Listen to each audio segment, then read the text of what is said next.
Auditeurs de Radio Matania, je vous salue dans le beau et précieux nom de notre Seigneur Jésus-Christ. C'est donc le moment de la prédication. Et celle que j'introduis est une prédication du pasteur Claude Messidibazi qui a pour titre « Dieu créateur et Père », le chapitre 3. Vous comprenez donc qu'il y a un chapitre 2, un chapitre 1. Cette présente prédication est le chapitre 3. Et le texte de référence demeure le même, Actes des Apôtres, chapitre 17, verset 24. Actes 17, 24. À travers cette série de messages, le serviteur de Dieu, le pasteur Claude Messidibazi, revisite les bases de la foi chrétienne. Je vous recommande vivement cette prédication, vous encourage à la partager autour de vous et vous rappelle que cette prédication est disponible sur notre site www.églisematania.com. Que le Seigneur vous bénisse abondamment. Le ciel et la terre. Amen. Amen. Prions. Dieu notre Père, tu es réellement Dieu. Amen. Et tu remplis les cieux et la terre. Tu es présent partout en même temps, car toi seul es capable d'être et de faire. Nous te louons pour la grâce et le privilège que tu nous donnes d'ouvrir ta parole. Que ton cœur touche nos cœurs à l'écoute de cette parole, qu'elle nous donne de nous fortifier dans la foi. Que toute entrave soit arrachée dans le nom puissant de Jésus. Et que l'Esprit Saint soit notre interprète, notre guide, notre directeur spirituel. Alléluia. Donne gloire à ton nom. Amen. Et Seigneur, perfectionne-nous via ta parole. Amen. Au nom de Jésus. Amen. Amen. Merci.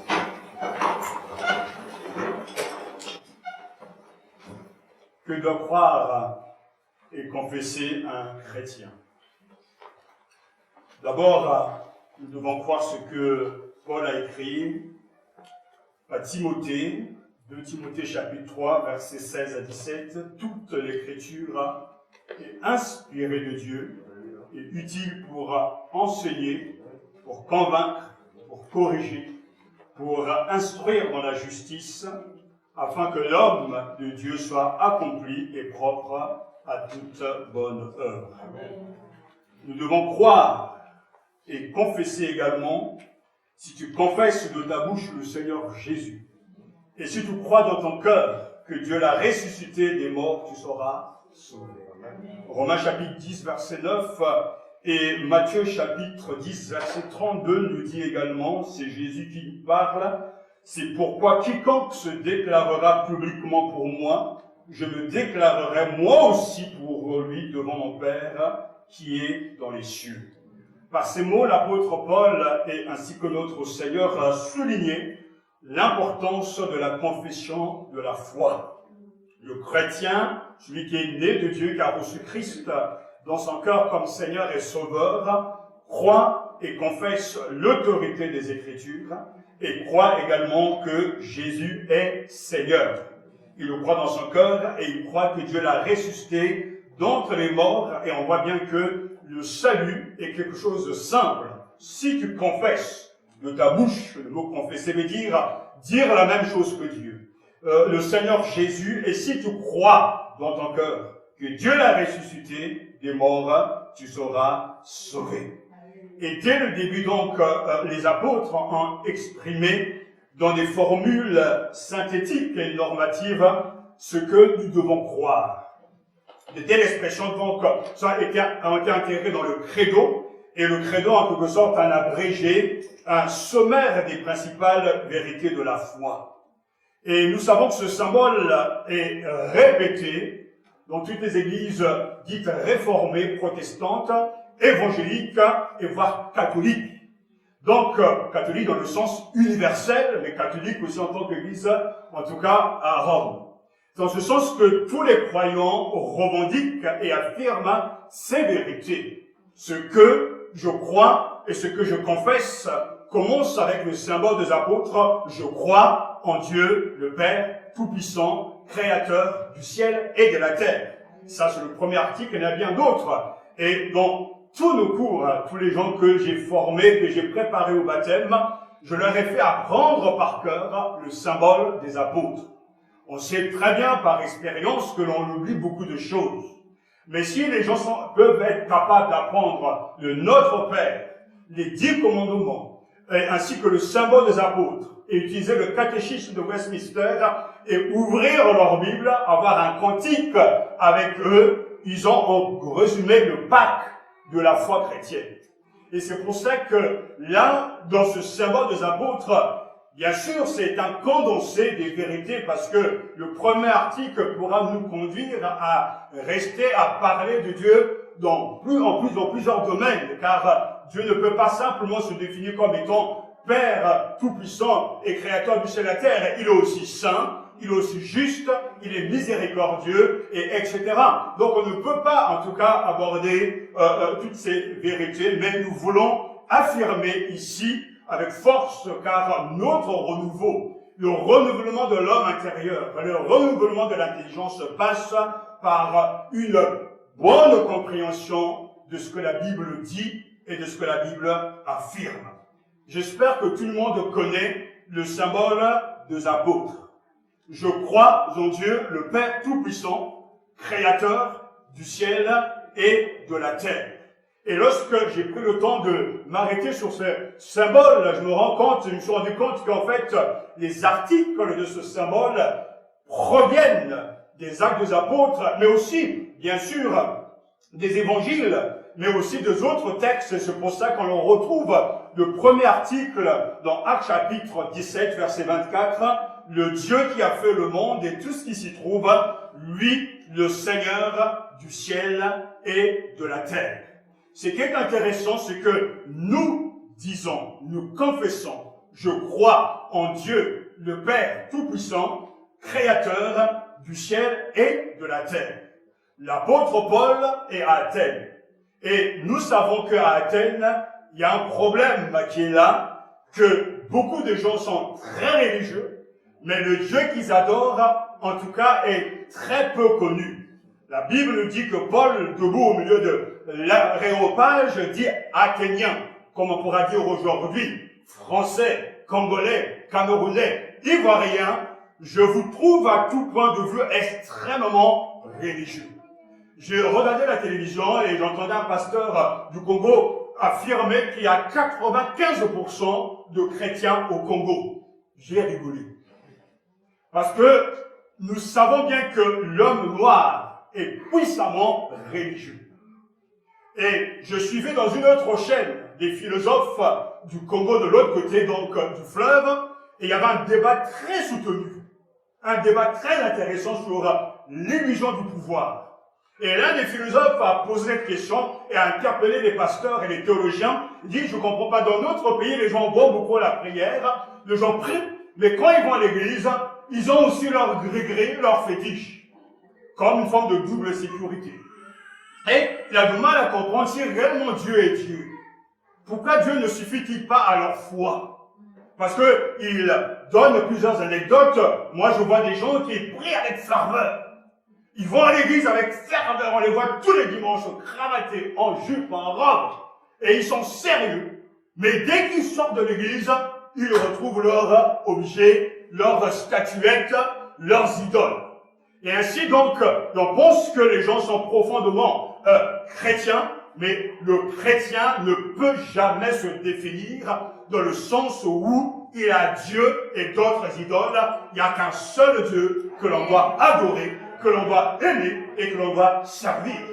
Et une fois, je me souviens d'avoir donné une étude, même à Paris, où je disais à certains que vous n'êtes pas chrétiens, vous êtes des religieux, mais j'en ai pris plein la tête par la suite. Parce que les gens n'aiment pas qu'on leur dise la vérité. Nous sommes, en tout cas, nous avons la grâce d'être dans un environnement où l'évangile est prêché, où en tout cas la religion est acceptée, où même certains vont dans le sens de la religion, mais ça ne veut pas dire que tous les Congolais soient des chrétiens, car un chrétien est né de Dieu et à la nature de Dieu. Mais c'est pour ça que je fais toujours la distinction entre le fait d'être croyant et d'avoir des chrétiens.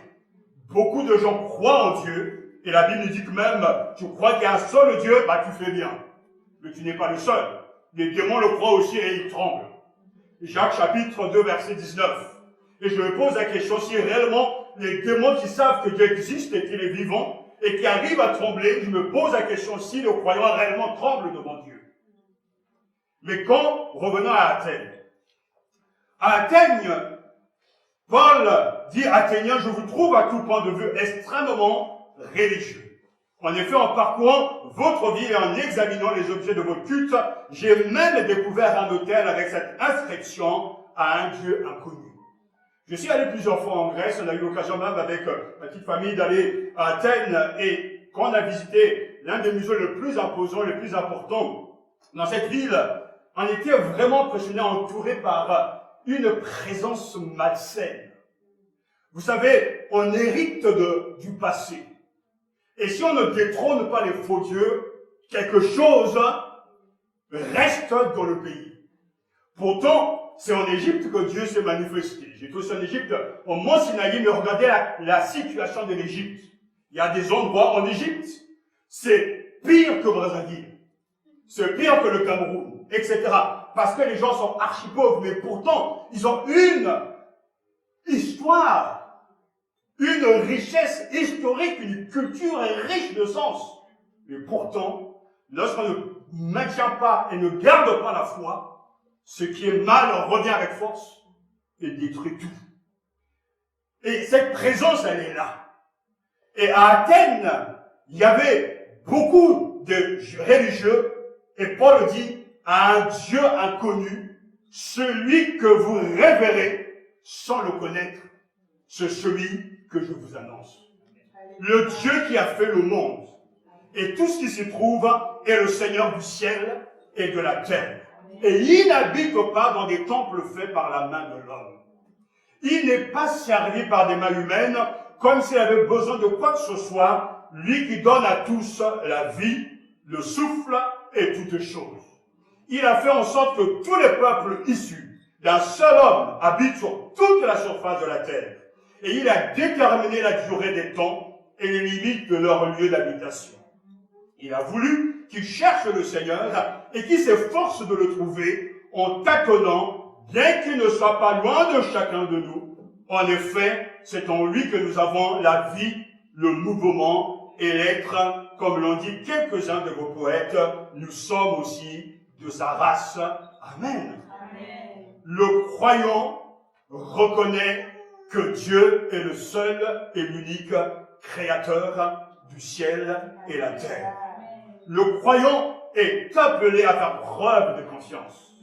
Mais une confiance éclairée et intelligente pour accepter l'inexplicable que Dieu, notre Père, est le créateur du ciel et de la terre.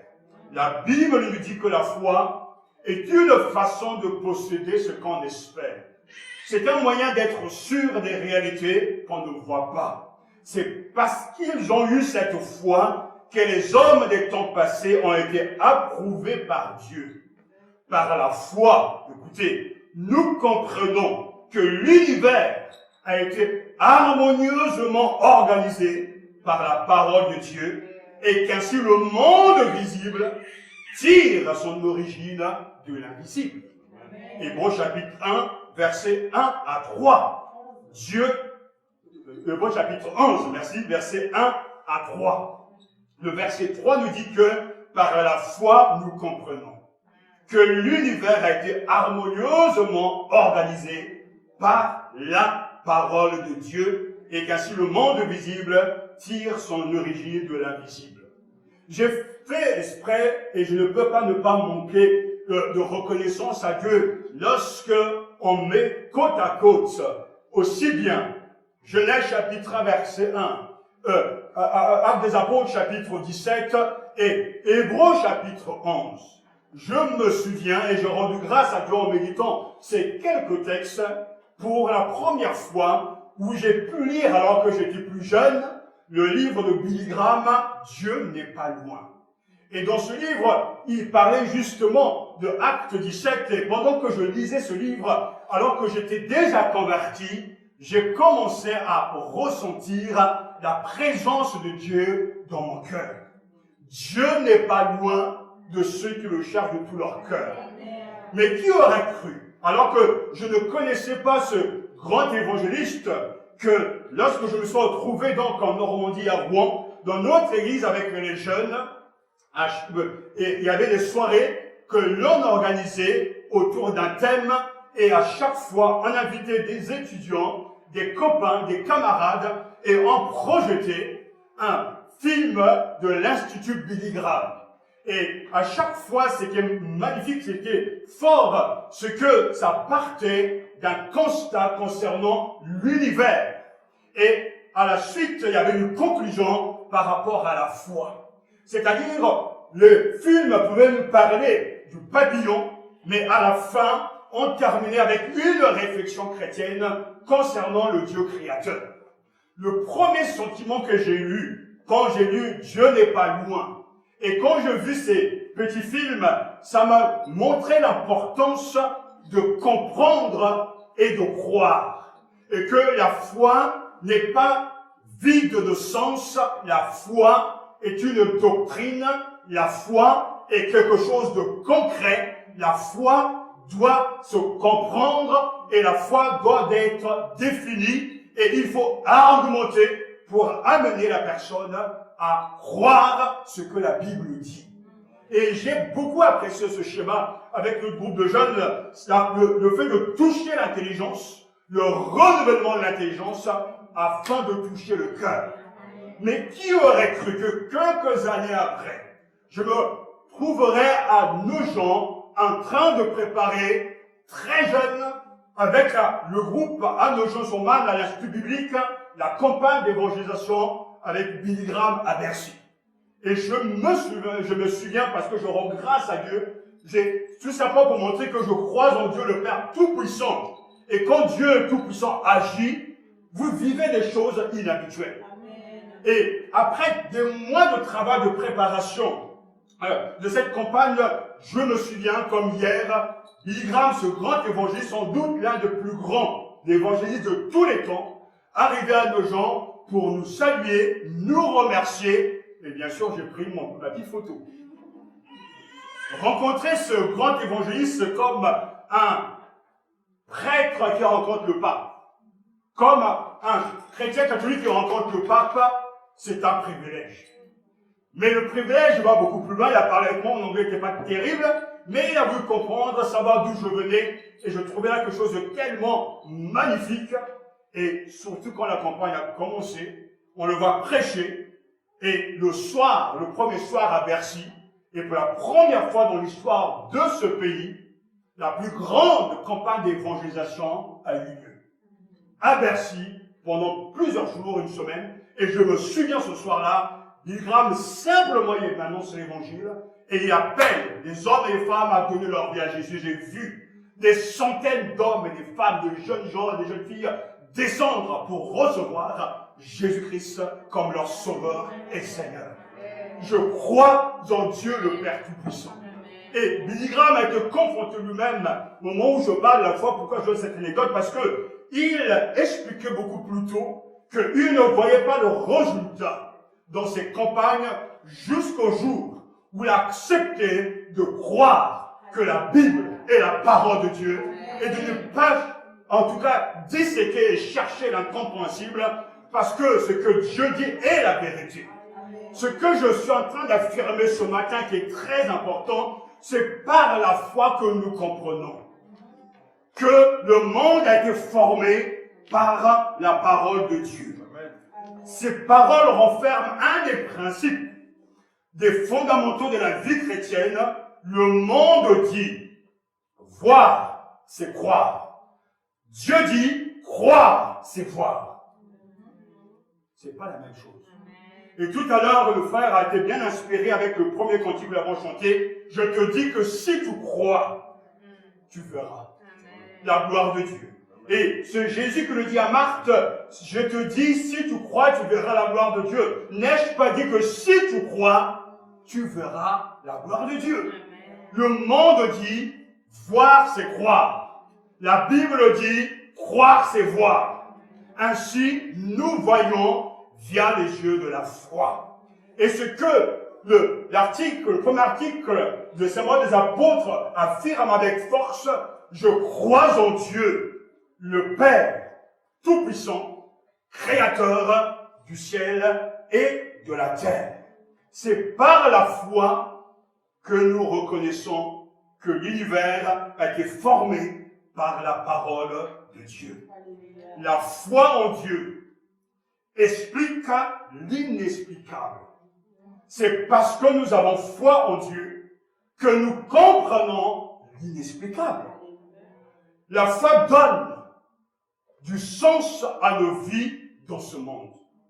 Elle permet de comprendre que ce monde a été créé par Dieu. Et un chrétien qui croit et affirme ces choses verra la puissance de ces paroles. Parce que la foi dirige ce regard vers l'invisible. C'est par la foi que nous comprenons. Comme par la foi, nous acceptons la parole de Dieu.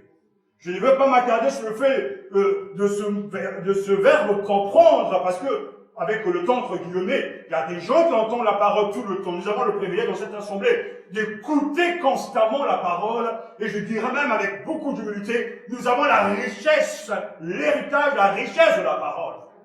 Mais combien de gens ont compris? Les gens veulent essayer, et j'étais même triste pendant ce temps de confinement, alors qu'on s'est forcé de préparer des messages. Les gens ne se connectaient même pas, sans doute d'aller gauche, à droite, parce qu'aujourd'hui, on va entendre tout un tas de prédicateurs qui disent tout et n'importe quoi, et son contraire. On ne reste pas fixé sur, en tout cas, la parole. Je ne veux pas dire qu'ailleurs la parole n'est pas prêchée, mais je suis suffisamment assez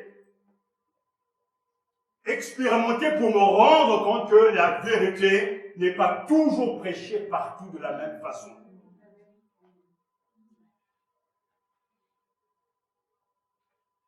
Comprendre nous vient parce que nous croyons. Comprendre est le produit de la parole et de l'action de Dieu. C'est par la foi que nous comprenons que l'univers a été formé par la parole de Dieu. De sorte que nous dit ce verset, ce que l'on voit ne provient pas de ce qui est visible, mais de ce qui est invisible. De sorte que Dieu a fait que ce que nous pouvons voir, à partir de ce que nous ne pouvons pas voir.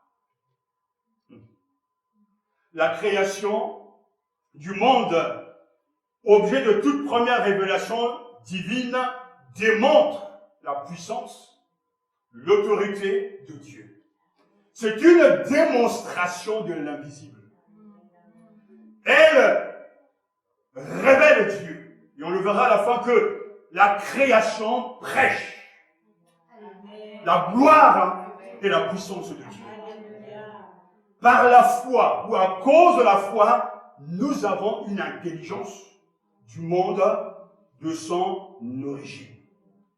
La foi refuse un monde autonome, qui trouverait en lui-même sa source et son dynamisme. Non, le monde a été créé par le Seigneur. Dans la foi, il y a une démonstration par Dieu de l'invisible, c'est-à-dire de sa seigneurie agissante. La Bible nous dit dans Romains chapitre 1, verset 20, les perfections invisibles de Dieu, sa puissance éternelle et sa divinité se voient comme à l'œil nu depuis la création du monde quand on les considère dans ses œuvres. Voilà pourquoi je crois, et je ne veux pas douter, la Bible l'affirme avec force, il y a un seul Dieu et Père de tous, qui règne sur tous, agit par tous et demeure en tous. Éphésiens chapitre 4, verset 6. Et le terme de créateur, comme le dit Calvin, ne signifie pas sous le mot que Dieu ait créé le monde d'un seul coup et qu'il s'en soit ensuite désintéressé. Voici ce qu'il faut dire. Au commencement, Dieu a créé le monde. Aujourd'hui, il le maintient. La terre et tout ce qui existe subsiste par sa volonté. Nous disons que c'est sa main qui les tient. De plus, s'il tient ainsi toutes choses en sa main, c'est qu'il en est le maître suprême, le Seigneur. Aussi, en tant que créateur du ciel et de la terre, c'est lui seul qui, dans sa sagesse, sa bonté et sa puissance, règle le mouvement et l'harmonie de l'univers. Il envoie la pluie et la sécheresse, la grêle et les autres intempéries. Amen. Nous, on veut effacer sécheresse, intempéries. On veut que du beau temps. On veut que l'abondance. On veut que la pluie. Mais non, Dieu, dans sa souveraineté, dans sa providence, orchestre tout. Il envoie la pluie et la sécheresse, la grêle et les autres intempéries, mais aussi le beau temps. Il rend la terre fertile quand il le veut, ou au contraire stérile. S'il éloigne sa main, il dispose de la santé et de la maladie. Toutes choses lui sont soumises et il s'en sert comme il lui plaît. À Dieu soit la gloire. C'est le réformateur Calvin. Et vous savez que je suis calviniste, mais je vous en parlerai un autre jour. Et c'est important de savoir que la création appartient à Dieu. Nous croyons qu'il est le créateur de toutes choses. Nous refutons avec force la théorie du Big Bang. Cette théorie qui se focalise sur cette explosion, il y a plus de 13 milliards d'années, de quelque chose qu'on appelle le Big Bang, d'un point. Il y a eu donc l'origine et l'évolution de l'humanité de l'univers. Nous refutons avec force également la théorie de Darwin. En tout cas, amen, alléluia, l'évolution des espèces, non, Dieu est notre créateur. Je crois, nous croyons que Dieu est le créateur. Toutes choses ont été faites par lui. Lui seul pouvait créer le monde. Et en observant la création de Dieu, nous reconnaissons sa grandeur et sa puissance. L'univers est l'œuvre de Dieu. Et il existe pour manifester sa gloire. Car c'est de lui, par lui et pour lui que sont toutes choses. À lui la gloire dans tous les siècles. Amen. Romains chapitre 11, verset 36. Aussi l'Écriture déclare que les cieux racontent la gloire de Dieu et que toute la terre est pleine de sa gloire. Psaume 19 et Ésaïe chapitre 6. Ainsi, nous sommes d'accord et nous croyons et nous confessons que l'univers est l'œuvre de Dieu et qu'il existe pour manifester sa gloire. Les Écritures, la Bible, commencent, alléluia, par la majestueuse déclaration suivante: au commencement, Dieu. Et elle continue en affirmant que Dieu a toujours existé. Mais au commencement, Dieu, il est, tout simplement. Mais qu'est-ce que Dieu? Vous devrez connaître par cœur maintenant la réponse au catéchisme encore de Westminster. Dieu est esprit, infini, éternel et immuable dans son être. Il est sagesse, puissance, sainteté, justice, vérité et bonté. Mais je préfère la définition de Strong que moi j'ai appris lorsque je faisais mes études. Dieu est l'esprit infini et parfait, en qui toutes choses tirent leur et leur fin. Amen. Dieu est esprit, il est présent partout en même temps. Dès que vous ouvrez la cathédrale, la Bible, vous êtes face à face à Elohim. Au commencement, Dieu. Le verbe créer ne vient qu'après. Vous savez, on peut passer, ça a été le cas dans une université, en tout cas à Louvain en Belgique, on peut passer pratiquement 6 mois à étudier rien que ce verset. Parce qu'il y a plusieurs hypothèses. Mais l'hypothèse que moi, j'accepte, c'est simplement que Dieu a créé tout dès le début. Et Dieu dit que la lumière soit, il ne fait que déterminer la fonction de la lumière. Et ça veut dire que Dieu a été intérieur avant le commencement parce qu'il a toujours été. Il n'a ni début ni fin. Et qu'à un moment dans l'histoire, à un moment T, il s'est arrêté pour mettre le monde de l'univers à sa place et définir les fonctions de tout ce qu'il a créé. Alléluia. Et ainsi, au commencement, Dieu. Ensuite, nous avons créé le ciel et la terre. Rappelez-vous, lorsque nous confessons, lorsque nous croyons que je crois en Dieu le Père Tout-Puissant, créateur du ciel et la terre, nous croyons et nous affirmons avec force et conviction que la création est la prérogative de Dieu seul. Dieu seul peut créer. Et c'est pour ça que le verbe qui suit le verbe créer, de l'hébreu bara, n'a pour sujet que Dieu seul dans toute la Bible. On le trouve ici, mais aussi dans la deuxième partie du livre du prophète Ésaïe. Et nous savons que Dieu crée ex nihilo, c'est-à-dire à partir de rien. Le verbe, on l'utilise et nous avons dans cette tradition créer, mais on ne mettra pas le verbe faire ou ordonner pour marquer la différence entre le fait que Dieu seul peut créer. Nous ne pouvons bidouiller, nous pouvons changer les choses, les médecins, les chercheurs peuvent bidouiller, fabriquer, utiliser la chimie, des notions scientifiques pour faire des choses, mais l'homme, avec toute sa science, ne peut jamais créer. Même si on prend une chaise, c'est pas l'homme qui a créé le bois. Mais il utilise ce que Dieu a créé. Même si aujourd'hui vous êtes opéré et que le chirurgien est hyper intelligent, lui, il ne fait que remettre de l'ordre dans ce qu'il lui-même ne peut pas fabriquer. Car Dieu seul nous a créés.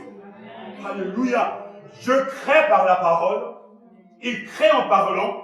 Et on le voit dans le premier chapitre, justement, où les questions, Dieu dit qu'il y est. Et il en fut ainsi. Et Dieu dit que cela était bon. Il y eut un soir et il y eut un matin. Alléluia. Dieu a créé tout ce qui existe. Et un tel Dieu ne tolère pas de rivaux. Car ainsi parle le Seigneur, lui qui a créé le ciel, lui le Dieu qui a fait la terre, qui l'a façonné et consolidé. Il ne l'a pas créé vide, mais il l'a fait pour être habité. Il déclare donc que ceci, le Seigneur, c'est moi. Il n'y a pas d'autre Dieu. Ésaïe chapitre 45, verset 18. Frères et sœurs, nous affirmons avec force que la terre appartient à Dieu, seul propriétaire terrien.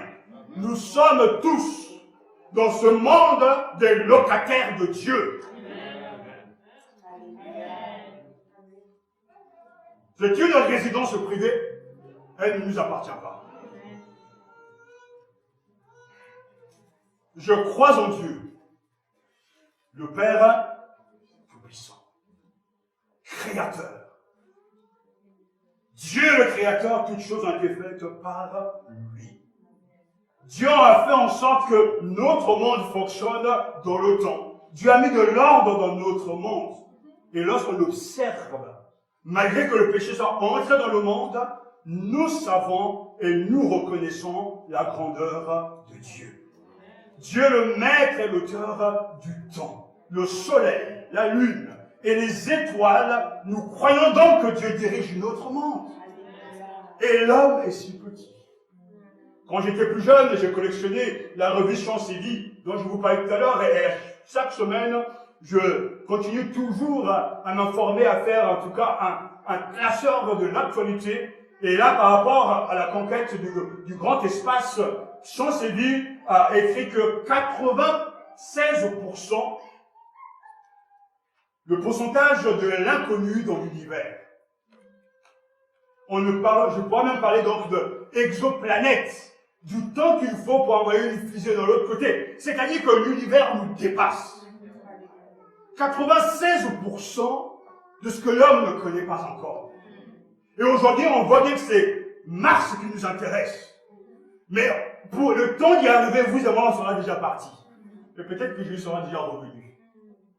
Pour vous montrer que l'immensité de l'univers nous dépasse. Mais Dieu est antérieur à l'univers. Il remplit les cieux et la terre. Dieu a fait un monde soumis à des climats différents. Dieu même a aménagé un espace pour vivre. Dieu fait en sorte que la terre arrive à donner de la nourriture à l'homme. Et rappelez-vous que quand Dieu dit que cela était bon, l'homme n'est pas encore créé. Mais Dieu trouve que la création est une bonne chose. Dans le texte hébreu, c'est le mot tov. Mais le mot tov peut être traduit par c'était bon, mais c'était aussi beau. Donc, la création révèle la beauté de ce grand artiste que Dieu. La création nous parle du Créateur et nous devons rendre grâce à Dieu parce que lorsque nous observons l'univers, nous reconnaissons que Dieu est puissant. Oui, notre Dieu est puissant et connaître sa puissance, cela nous procure bien sûr du réconfort, même face au découragement. Regardons le ciel. Contemplons l'univers. Celui qui compte les étoiles et qui connaît les cheveux qui sont sur nos têtes. Comme si on en avait encore. Mais vous aurez vu ma photo quand j'avais 18 ans. Maintenant, vous avez pas mal. Il connaît toutes choses. Il nous connaît de A à Z. Au point même que Dieu, quand il veut simplement fortifier la foi de son peuple en exil et qui vit des moments difficiles, il leur dit de contempler l'univers. Pourquoi dis-tu Jacob? Pourquoi dis-tu Israël? Les adolescents se fatiguent et se lassent, et les jeunes hommes chancellent, mais ceux qui se confient en l'Éternel renouvellent leur force. Ils prennent leur vol. Comme les aigles, ils courent et ne se lassent point. Ils marchent et ne se fatiguent pas. Ésaïe chapitre 40. Regardons simplement ce que Dieu a fait et reconnaissons sa puissance. Sachant que lui qui est capable de entretenir sa création, combien ne le fera-t-il pas pour ses propres enfants? Lui qui prend soin des animaux et qui nourrit même les bêtes et les animaux ça et là, il prendra toujours soin de son Église, de ses enfants. Ce qui manque aujourd'hui dans notre génération, c'est la véracité et la réalité de Dieu lui-même. Il faut expérimenter Dieu comme étant le tout autre. Le Dieu tout-puissant en qui nous croyons et que cette foi en lui déclenche un bouleversement dans nos vies, un changement d'attitude, un regard puissant, neuf par rapport au monde. Car la foi voit Dieu comme étant le maître d'œuvre de tout ce qui existe. Et Dieu coordonne les choses, créateur du ciel et de la terre, et je vois sa puissance. Et il faut s'arrêter souvent, même je dirais chaque jour, pour dire Seigneur, face à mes difficultés, face à mes problèmes, je crois en Dieu le Père Tout-Puissant, créateur du ciel et de la terre. Toi qui as créé l'univers, qui m'a créé, tu veux mon bien et mon bonheur. Connaître Dieu comme créateur, c'est également épouser son appréciation sur son œuvre. Malgré le mal, malgré la mort, la création est fondamentalement bonne. C'était très beau ou très bon. Cela a été très bon ou beau. Tout ce que Dieu crée est magnifique. Est-ce que nous apprécions ce que Dieu a créé? L'homme n'est pas encore créé ni la femme. Mais aujourd'hui, il y a une maladie. Je reviens souvent sur ce cas et j'ai triste que les gens ne changent pas le décapage. Je suis sûr qu'il y a des gens qui ne m'aiment pas. Parce que ça les titille et ça devient un vrai fléau en Afrique. J'ai suivi un débat et j'étais un peu agacé parce que les journalistes qui parlaient du décapage ne connaissaient pas de quoi ils en parlaient. Parce que le blanc, entre guillemets, il confond le martiniquais, le métis, etc. En fait, lui, il n'arrive pas à savoir que des fois on peut changer de terme. Mais en tout cas, le symbole même du décapage, c'est Michael Jackson. Moi, après devenu, on ne sait pas, dans une publicité que je voyais, il devenait un extraterrestre. Mais dans la création de Dieu, écoutez-moi bien, parce que les arguments ici ne sont pas des arguments parce que ça me plaît ou ça ne me plaît pas. C'est pas. Non, nous croyons que la Bible est la parole de Dieu. Les arguments, ce que Dieu crée est beau et bon. Et si Dieu voulait absolument quelque chose d'uniforme, il l'aura créé de telle manière. Mais Dieu voulait un florilège de couleurs.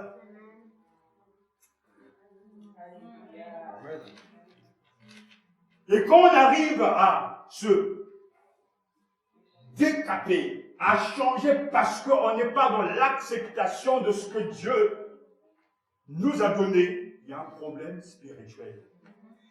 Il y a un problème psychologique. Et on pourra parler aussi d'autres problèmes sociologiques, etc. Nous devons nous accepter comme Dieu nous a créés. Nous sommes sortis des mains de Dieu. Et nous devons dire merci Seigneur de ce que je suis une belle créature. Mesdames, si c'est pour faire plaisir à vos maris, arrêtez. Votre mari n'est pas votre Saint-Esprit. Les frères, je veux faire plaisir à vos femmes. Parce qu'il y a aussi des frères. Quand j'étais pasteur dans la jeune église africaine, j'ai vu de tout. Et je me souviens quand j'ai quitté ma Normandie, je débarque, j'ai été choqué comme si j'étais dans un autre monde. Le gars, tu le vois comme ça, comme moi,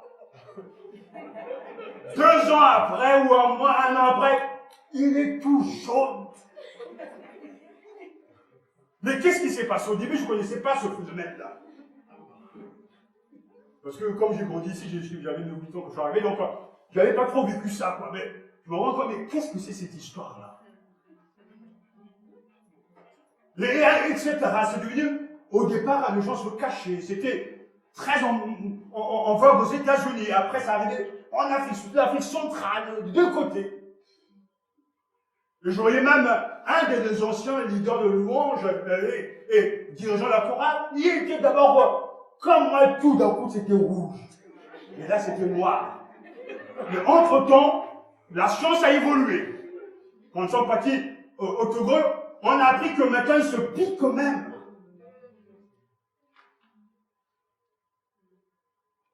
Je m'arrête là. Mais c'était important parce que je sens que l'Esprit est en train de parler. Vous êtes dans notre église et nous voulons que vous soyez sauvés et que vous soyez contents de ce que Dieu vous donne. Je suis comme je suis, mon fils est comme il est, ma femme elle est différente, mais c'est pas ça est important, c'est le cœur. Ça retourne la poussière. Mais l'âme, c'est ce qui retourne auprès de Dieu. Nous ne sommes que des locataires même de nos corps. Rien ne nous appartient. Amen. Et nous devons être joyeux. Seigneur, je te rends grâce parce que j'ai la vie. J'ai le souffle de vie. Tu m'as prêté le souffle de vie. L'air que je respire, tu me l'as prêté. L'intelligence que tu me donnes de comprendre, ça vient de toi. J'ai la capacité de marcher, de faire du sport, de sauter, de chanter. Seigneur, c'est une grâce. Il y a tant de malades, tant d'infirmes. Je te rends grâce pour la beauté de la création. Je te loue parce que la création révèle ta gloire. Frères et sœurs, nous devons l'affirmer avec force. Oui, je crois en Dieu le Père Tout-Puissant, créateur du ciel et de la terre, est mon créateur. Alléluia. Nous devons garder cela à l'esprit et nous ne devons jamais nous inquiéter parce qu'il nous connaît. Et avant d'aller vers la conclusion, j'aimerais attirer votre attention sur encore un point important. Dieu a créé l'univers, n'est-ce pas? Et à qui a-t-il donné sa création? Qu'est-ce que l'homme? Pour que tu te... C'est à l'homme qui va dire, prends soin. C'est à l'homme qui va dire, va donner le pouvoir, vous imaginez le pouvoir de l'homme d'appeler et de donner des noms à tous les animaux. Et ce qui est intéressant dans le jardin d'Éden, c'est que quand Dieu va créer l'homme et la femme, il n'y a pas d'interdit, tu pourras manger. C'est le premier commandement, et c'est un commandement positif. Tu pourras manger de tout. Tous les fruits de... Mais sauf, l'interdit ne vient qu'après. Mais qu'est-ce qui s'est passé dans le crâne d'Adam et Ève? Comme si vraiment cette belle plantation ne lui suffisait pas, ne leur suffisait pas. Il a fallu absolument que le serpent avance et dit, mais est-ce que Dieu vraiment a dit? Et, entre guillemets, il ne faut pas penser que le serpent, il rampait. Non, en ce temps, on peut penser que le serpent marchait. Il vient se présenter donc devant Ève. Est-ce que Dieu m'a dit? Et déjà, dès le début, il y a une faiblesse dans l'homme, l'être humain, la femme que tu m'as donnée. Mais Adam, enfin, mais prends tes responsabilités. Comme aujourd'hui, dans des couples, ah, tu savais, pasteur, sur cette femme-là, alors, oh, cet homme-là, non, ils sont ce qu'ils sont. C'est pas parce que ta femme ne prie pas que toi, tu ne peux pas prier. C'est pas parce que ta femme ne donne pas sa dîme que tu ne peux pas donner ta dîme. C'est pas parce que ton mari ne va pas à l'église, toi tu ne vas pas à l'église, ton mari n'est pas ton Saint-Esprit. Ta femme n'est pas ton Saint-Esprit. Mon épouse n'est pas mon Saint-Esprit. Et je ne suis pas ton Saint-Esprit. Il y a qu'un seul Saint-Esprit, c'est la Bible. Mais les gens écoutent trop. Ah, tu savais, tu sais, par amour pour ma femme, je ne peux pas. Comme un gars, c'est ça. Vous êtes bien mariés, vous deux.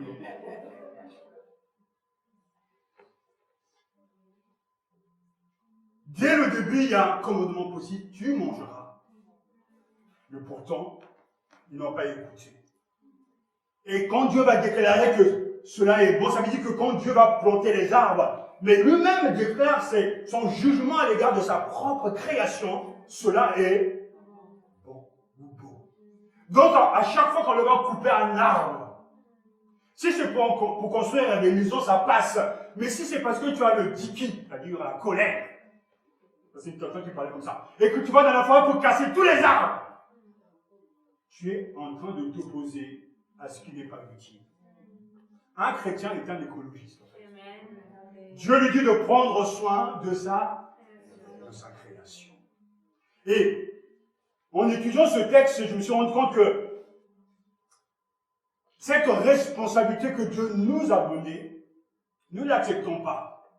Parce qu'il y a beaucoup de gaspillage. Il y a beaucoup de choses, sur cette terre, la biodiversité, tout ce qu'on parle constamment, dont les chrétiens n'ont pas pris toute la mesure que ce mandat divin de prendre soin de la création n'a pas été confié seulement au monde, mais a été confié aux chrétiens, prendre soin de la création de Dieu. Et dans la Bible, même Dieu, c'est magnifique, la Bible est magnifique, croyez-moi. Dieu se soucie même de la qualité du sol. Dans Exode chapitre 23, versets 10 à 11, il est dit, pendant 6 ans, tu ensemenceras la terre et tu en engrangeras le produit. Mais la 7e année, tu la laisseras en jachère et tu en abandonneras le produit. Les pauvres de ton peuple le mangeront et les bêtes des champs mangeront si tu les auras laissés. Tu feras même pour ta vigne et pour ton olivier. Dieu donne à sa propre création une année sabbatique. Comme le 7e jour, quand Dieu a fait de créer le monde, qu'est-ce qu'il a fait? Il s'est reposé. Mais ce repos signifie également que Dieu laisse reposer sa création. Dieu, dès le début, condamne même la pollution. Dans Deutéronome chapitre 23, verset 13, il est écrit « Chaque soldat aura un outil dans son équipement. Et lorsqu'il se retirera à l'écart, il s'en servira pour creuser le sol, puis pour recouvrir ses excréments. » Tu dois recouvrir ton caca. Pour utiliser le mot d'aujourd'hui pour me montrer que même là, Dieu dit des choses.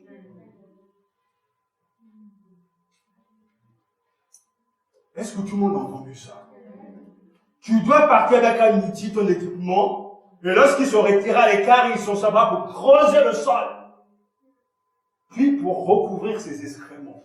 On le voit aujourd'hui, il a fallu du temps pour que cette loi passe. Les gens qui ont des chiens, qui se promènent ça et là, il a fallu du temps pour voter une loi pour ramasser les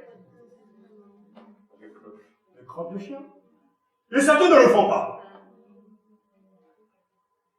Il y a tellement de temps d'incivilité. Il y a quelques mois, j'ai observé le président du Congo qui était venu en visite en France, reçu par le président donc, de ce pays. Il était à la droite du président, mais il y avait un enjeu que les gens ne comprenaient pas. En fait, cet enjeu concerne la forêt du bassin du Congo. On parle beaucoup d'écosystèmes aujourd'hui, on parle souvent des forêts, l'importance des forêts, après l'Amazonie, après la taïga en Sibérie. Le bassin du Congo est vraiment la forêt du bassin du Congo est la forêt la plus importante, tout le monde sait. Il en va même de la survie de l'humanité. Et tout le monde, Chinois, Français et autres, ont la convoitise. Ils veulent avoir la mainmise sur cette forêt. Malheureusement, on sait très bien que cette forêt parle même de Cameroun, Centrafrique, etc., de deux Congo. C'est immense, plus de 2 millions, je crois, de kilomètres, etc. Mais c'est ça pour vous dire qu'il y a vraiment un enjeu capital. On parle de l'écologie du futur. Mais le vrai changement géopolitique, ce n'est pas le fait simplement qu'il y a des déplacements, des passages de races, mais c'est le fait celui qui a pu avoir le poumon de la terre, l'Amazonie et la forêt du bassin du Congo, etc. Lui a un pouvoir. Et j'étais énervé parce que je savais que j'étais pas de femme dans ma petite étude parce qu'il y a un bureau qui gère ça, ils sont, je crois, 6, il n'y a aucun noir dedans. Et on est en train de dilapider les richesses que Dieu nous a données. Et la génération qui va suivre, si Dieu ne renouvelle pas par sa grâce, l'humanité va souffrir. Et je prie Dieu, nous avons prié vraiment que Dieu suscite des intellectuels chrétiens qui se battent pour la préservation de la nature que Dieu nous a donnée. Ces choses dépassent le croyant parce que oui, mais pasteur, moi j'ai mes problèmes, je dois manger, je dois m'habiller, mais l'histoire de la forêt du bassin du Congo, c'est pas mon problème ça, mais c'est le problème de qui?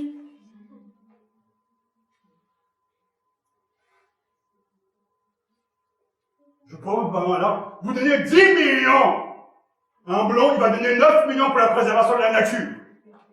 Vous donnez 10 millions à un black, c'est une caricature. Il va utiliser 9 millions pour acheter une voiture, maison, avion, hélicoptère.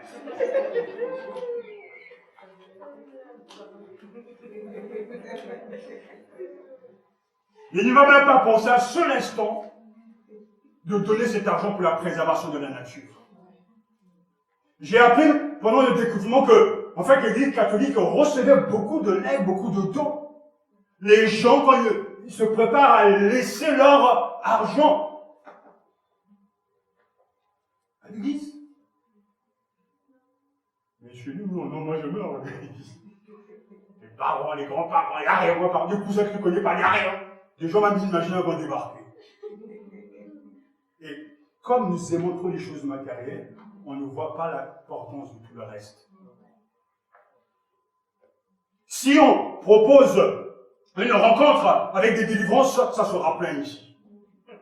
Si on propose un rassemblement pour parler de la création de la nature, de l'écologie, mais ça c'est le problème des Blancs. Que Dieu renouvelle notre intelligence. Je crois en Dieu le Père Tout-Puissant, Créateur du ciel et de la terre.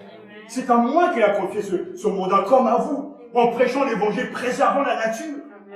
Et en pratique, ça veut dire que constamment, nous ne devons pas gaspiller. Nous ne devons pas tuer les animaux pour les tuer.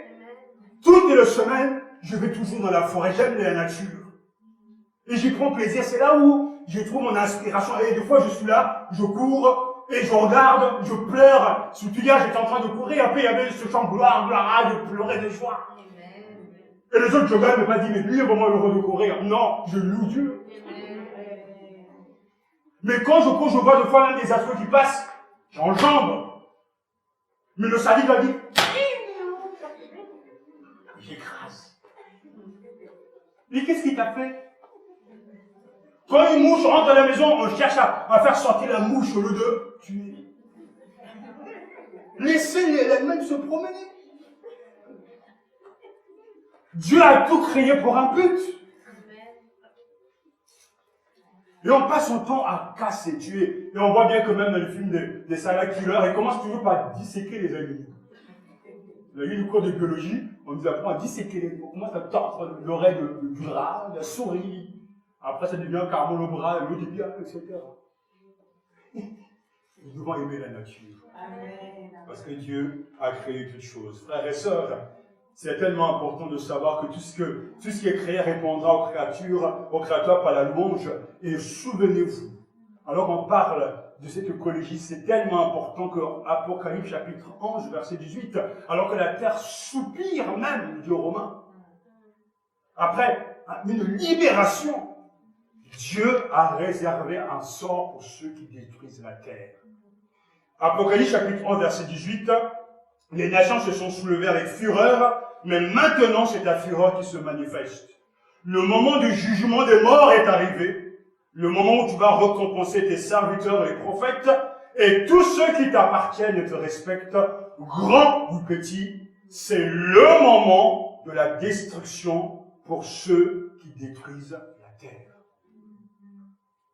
Que Dieu nous fasse grâce de ne pas participer à ce processus de destruction, mais de reconnaître que tout ce qui est créé répondra au Créateur par la louange. Lisez le psaume 148 à la maison, lisez le psaume 103, lisez le psaume 19, le psaume 8, et vous allez vous émerveiller de savoir que tout ce que Dieu a créé, alléluia, c'est magnifique et digne d'être admiré, accepté, et on va en profiter. Louez Yahvé depuis les cieux, louez-le dans les hauteurs, louez le soleil et lune, louez-le, tous les astres des lumières. Les créatures, hommes, bêtes et toutes les autres ont en commun cette orientation vers le Créateur, que tout ce qui respire loue le Seigneur. Alléluia l'Éternel, amen. Les cieux racontent la gloire de Dieu et l'œuvre de ses mains, le firmament l'annonce. Nous dit le psaume 19, verset 1. C'est une réalité, l'expression créateur du ciel et de la terre désigne Dieu en tant que source, artisan et soutien de tout ce qui existe. À lui appartiennent toutes choses et toutes créatures. Dans la foi, ou selon la foi, ou grâce à la foi, nous comprenons que le monde n'est pas le fruit du hasard et de la nécessité, mais qu'il est, en tout cas, formé, ordonné par la parole de Dieu. La Bible nous apprend qu'il y a un commencement et il y a un créateur. Nous devons l'entendre, nous devons l'accepter, nous devons y adhérer comme un acte de foi au nom de Dieu. L'univers est l'œuvre de Dieu. Il existe pour manifester sa gloire. Frères et sœurs, rendons gloire à Dieu pour la beauté de la création. Qu'il y ait cet écho de la joie, de la louange, lorsque nous voyons tout ce que Dieu a créé, la force toute-puissante et partout présente de Dieu, par laquelle il maintient et conduit, comme par la main, le ciel et la terre avec toute la créature, de sorte que les herbes et les plantes, la pluie et la sécheresse, les années de fertilité et celles de stérilité, le manger et le boire, la santé et la maladie, la richesse et la pauvreté, bref, toutes choses ne nous viennent pas du hasard, mais de sa main paternelle. Alléluia. Que crois-tu enfin en disant « Je crois en Dieu, le Père Tout-Puissant, Créateur du ciel et de la terre ». La réponse du catéchisme est là, qui est notre conclusion. Écoutons et acceptons que le Père éternel de notre Seigneur Jésus-Christ, qui de rien a créé le ciel et la terre, et tout ce qu'ils contiennent, qui les entretient et les régit, encore par son conseil éternel et par sa providence, et aussi mon Père et mon Dieu, pour l'amour de son Fils Jésus-Christ. En lui, je me confie et je suis sûr qu'il me donne tout ce qui est nécessaire à mon corps et à mon âme, et qui fait tourner à mon bien tout le mal qu'il m'envoie dans cette vallée de larmes. Il peut le faire puisqu'il est un Dieu tout-puissant. Il veut aussi le faire puisqu'il est un Père fidèle. Amen. À Dieu soit toute la gloire. Amen. Nous croyons en Dieu, le Père tout-puissant, Créateur du ciel et de la terre. Adorons-le. Soyons reconnaissants et soumettons nos vies à ce Créateur si bienveillant. Et tout mon être alors se lève en chant. Et nous voulons prendre quelques instants pour adorer l'artisan, la source